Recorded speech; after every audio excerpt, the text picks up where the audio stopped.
আমাদের ছোট্ট ছেলে ছাত্র যৌবনের লড়াকু নেতা দেবাংশু ভট্টাচার্য, ডক্টর সৌমেন মহাপাত্র আছেন, অসিত ব্যানার্জি আছেন, চিত্ত মাইতি আছেন,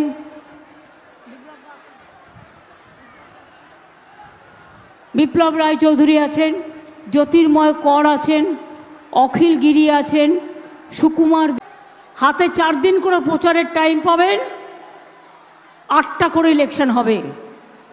নিজেদের মতো করে সাজিয়েছে দাবার গুটি, যাতে নিজেদের টাইমটা বের করতে পারে আর আরাম করে করে একটু একটু করে প্রোগ্রাম করে নিজেদের শরীর বাঁচিয়ে মানুষের শরীরকে বিপদে ফেলতে পারে। স্বাধীনতা সংগ্রামীদের পীঠস্থান, পিছাবনি আন্দোলন থেকে শুরু করে নতুন জাতীয় সরকার তৈরি হওয়া থেকে শুরু করে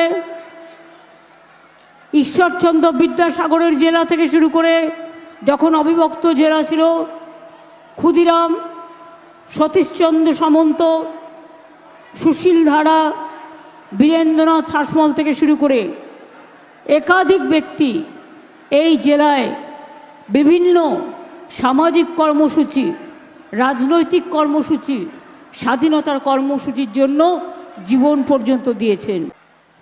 মনে পড়ে সেই দিনগুলোর কথা, যখন নন্দীগ্রামে গুলি চলেছিল, আমায় সিপিএমের গুন্ডারা মদ খেয়ে কোলাঘাটে আটকে দিয়েছিল এবং কোলাঘাটে আমার গাড়িতে যখন পেট্রোল বোমা মারার চক্রান্ত হলো, সেদিন গোপাল গান্ধী রাজ্যপাল ছিলেন মাননীয়। রাত্রির 2টো নাগাদ আমাকে খবর পাঠালেন আমি যেন ওই 2 ঘন্টা ওখান থেকে সরে যাই, তা নাহলে আমাকে যে কোনো মুহূর্তেও মেরে ফেলতে পারে। আমি কিন্তু সেদিন আপনাদের জেলার কোনো নেতা নেত্রীদের দেখিনি যে রাস্তায় ছিলেন না। আলবাত চ্যালেঞ্জ জানিয়ে বলছি। পরের দিন সকালে 10টা নাগাদ আমি আনিসুরকে ডেকে পাঠাই। আনিসুর পাঁশকুড়ার ছেলে, যে এখন জেলে আছে এইখানকার গদ্দারটার জন্য। সেদিন যখন কেউ ছিল না, আনিসুরকে বললাম, আনিসুর, ওরা তো আমি যেখানেই যাচ্ছি আটকে দিচ্ছে, তারা তো এতগুলো মানুষ গুলি খেয়েছে, আমাকে তো তাহলে পৌঁছতে দেবে না, কি করে পৌঁছাই বলতো? আমি বললাম, তোর স্কুটার বা বাইক কিছু আছে? বললো, হ্যাঁ দিদি, আমার একটা বাইক আছে। আলো, কাউকে কিচ্ছু বলবি না, তুই বাইকটা চালাবি আর তোর পেছনে আমি বসবো, আর সিপিএম মেন রাস্তা হলেই আটকাবে, আমরা গ্রামের ভেতর দিয়ে তমলুক পর্যন্ত আসবো। আগে তমলুক হাসপাতালে অনেকে ভর্তি ছিল, সেই জন্য যখন তমলুকে এসে পৌঁছেছি তখন সিপিএমের কাছে খবর গেছে, আরে এরা তো ঢুকে গেছে। তখন সেখানে বসে পড়েছে। যেই বসে পড়েছে, আমরা হাঁটতে হাঁটতে হসপিটালে গেছি। তমলুক লোকসভাতে প্রচারে এলেন মুখ্যমন্ত্রী, তীব্র ভাষায় বিরোধী দলনেতার পরিবারকে আক্রমণ করলেন, আপনি কি বলবেন? পরিবারকে কেউ আক্রমণ করে, শুভেন্দু অধিকারীকে আমরা আক্রমণ করবো নাকি রসগোল্লা দেবো? শুভেন্দু অধিকারী প্রতিদিন আমাদের দল, আমাদের সরকার এবং জননেত্রী মমতা বন্দ্যোপাধ্যায়কে যে ভাষায় আক্রমণ করেছেন, আজকে মমতা বন্দ্যোপাধ্যায় তার বাস্তবতাটা তুলে ধরেছেন। যে তিনি এখন নন্দীগ্রামের লিজ নেওয়ার কথা বলছেন, নন্দীগ্রামের আন্দোলনের নাকি একাই নায়ক, তিনি নায়ক নয় খলনায়ক, সেটা আজকে মমতা বন্দ্যোপাধ্যায় তুলে ধরেছেন।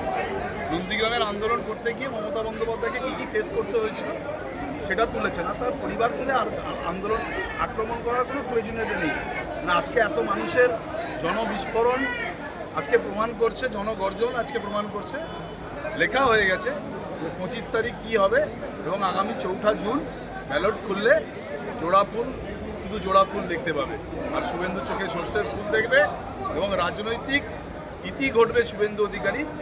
রাজনৈতিক যে লড়াই, মেদিনীপুরের মাটি থেকে মমতা বন্দ্যোপাধ্যায়ের হাত ধরে, মমতা বন্দ্যোপাধ্যায়ের আশীর্বাদ নিয়ে শুভেন্দু অধিকারী তৈরি করেছিল সেই রাজনৈতিক তার সমাপ্তি ঘটবে এবং রাজনীতি থেকে শুভেন্দু অধিকারীকে এবং তার পরিবারকে অবসর নিতে হবে। শুধু সময়ের অপেক্ষা, 1 মাসের মধ্যে আজকে 25 তারিখ, আগামী 25শে মে আসছে দিন, জোড়া ফুলে শপথ নিন এবং সেই শপথ আজকে এখানে হাজার হাজার মানুষ মহিষাদলের মাঠ থেকে নিয়েছে।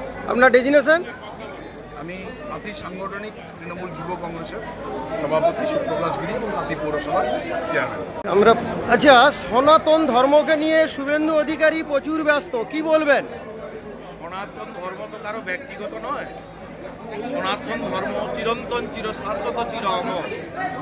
ভারতবর্ষের পবিত্র ভূমিতে যখন মহামারী সৃষ্টি হয়েছিল, তখন এই পবিত্র ভূমিতে যখন এই সনাতন ধর্মের প্রসার ঘটিয়েছিলেন স্বামী বিবেকানন্দ 1893 সালে শিকাগো শহর ধর্ম সম্মিলনে তিনি সনাতন ধর্মের প্রচার করেছিলেন। তবে সনাতন ধর্মকে নিয়ে যারা রাজনীতি করে তাদের দিকে আমি বলতে চাই যে সনাতন ধর্মকে নিয়ে রাজনীতি করবেন না। সনাতন ধর্মের মানুষ সনাতন ধর্ম পালন করতে নিষ্ঠাভাবে করতে দেন। আপনারা সনাতন ধর্মের নাম করেন, কিন্তু সনাতন ধর্মকে তাচ্ছিল্য করে আজকে সনাতন ধর্মকে বিপথে চালিত করছেন। রামের নামে রাজনীতি চলছে। বিভিন্ন জায়গায় দেখতে যাচ্ছি যে জয় শ্রীরামের ধ্বনি দিচ্ছেন, কিন্তু জয় শ্রীরামের ধ্বনি একমাত্র জপের দ্বারাই সিদ্ধি হয়। শুধু চেল নিয়ে সিদ্ধি করলে জয় শ্রীরাম তাতে অসন্তুষ্ট হয়। এটা আমি বলতে চাচ্ছি। সনাতন ব্রাহ্মণ ট্রাস্টের রাজ্য সম্পাদক শ্রীধর মিশ্র বলতে চাচ্ছি। কিন্তু যারা সনাতন ব্রাহ্মণ, সনাতন ধর্মের নামে যারা বিভিন্ন জায়গায় অপপ্রচার চলছে, সনাতন ধর্মের নামে বিভিন্ন জায়গায় উৎসাহ যাচ্ছে, সনাতন ধর্মের সম্বন্ধে বিভিন্ন জায়গায় অপপ্রচার চলছে, বা বিভিন্ন জায়গায় সনাতন ধর্মের নাম করে তারা যেন বিশাল হাই র্যাঙ্কে আসতে চায়, তারা যেন মনে করে নিজেকেও আমি বিশাল সনাতন ধর্মের মানুষ। আমি তাকে বলতে চাই মূর্খের স্বর্গে বাস করছে, তার এখনো বুদ্ধিজ্ঞান হয়নি। সে বুদ্ধিজ্ঞান হওয়ার জন্য এখনো অনেক সময় অধীর আগ্রহ বাকি আছে। আপনার নাম? আমার নাম শ্রীধর মিশ্র, পশ্চিমবঙ্গ রাজ্য সনাতন ব্রাহ্মণ ট্রাস্টের রাজ্য সম্পাদক। মাননীয় মুখ্যমন্ত্রীর আশীর্বাদ নিয়ে আমরা এই বাংলার মা মমতা ব্যানার্জির যাতে সনাতন ধর্মকে রক্ষা করে, সেই জন্য আমরা মাননীয় মুখ্যমন্ত্রীর পাশে এসে দাঁড়িয়েছি। 6ষ্ঠ দফা ভোট তমলুক লোকসভায় মহিষাদলের মানুষ দুহাত ভরে ভোট দেবে জোড়াফুল প্রতীককে। ওই গাদ্দার বেঈমান বিশ্বাসঘাতকের বিরুদ্ধে ভোট দেবে। আপনারা মহিষাদলবাসী কতটা আশাবাদী? না দেখুন, আমরা গণকার নয়, ওই ভারতীয় জনতা পার্টির লোকেরা গণকার। ওরা 400 পেরিয়ে গেছে, ওরা প্রতিটা বিধানসভায় বলছে 30,000 পেরিয়ে গেছে। ওরা কি চুরি করবে কিনা, নির্বাচন কমিশনের সঙ্গে হাত আছে কিনা আমরা জানি। কিন্তু আমরা মনে করি মহিষাদল লিড পাবে এবং দেবাংশুকে অনেক ভোটে নির্বাচিত করবে। তমলুক লোকসভায় দেবাংশু জিতবে। ওরা যতই বলুক, প্রলাপ বকুক যে 1.5 লাখ ভোটে অভিজিৎ গাঙ্গুলি জিতবে। অভিজিৎ গাঙ্গুলি যতটা শেষ পিরেক কুদলো এই 26,000 শিক্ষকের চাকরি চলে যাওয়ার পর, শেষ পিরেক কোথা হয়েছে এটাতেই ওনার জবনিকা শেষ হয়েছে। যাদের চাকরি চলে গেছে ওই ছাত্র বা ওই শিক্ষকরা কাকে রায় দিবে ভোটের বাক্সে? না, ওরা তো অবশ্যই জোড়াফুল প্রতীকে মমতা বন্দ্যোপাধ্যায় বলেছেন যে কে কোন রাজনৈতিক দল করে আমার জানার দরকার নেই। যারা চাকরি করে তাদের উপরে তারা অনেকেই তাদের উপর নির্ভরশীল হয়। অর্থাৎ ওদের কোনো রকম কোনো ত্রুটি থাকলে সেই ত্রুটিকে কাটিয়ে ওঠা হোক, কিন্তু কারো ভাত কেড়ে নেওয়া উচিত নয়। এটা বিধানসভা তো দাঁড়িয়ে একাধিকবার বলেছে। আজও তিনি সমঞ্চে বলে গেলেন কারো চাকরি কেড়ে নেওয়ার পক্ষে আমি নই। ওদের জন্য ওদের সঙ্গে শেষ দিন পর্যন্ত জননেত্রী মমতা বন্দ্যোপাধ্যায় থাকবে। তাই আমরা প্রত্যাশী যে ওরা নিশ্চিত গাদ্দারকে আর ভালোকে নিশ্চিত বিবেচনা করবে। আপনার ডেজিনেশন?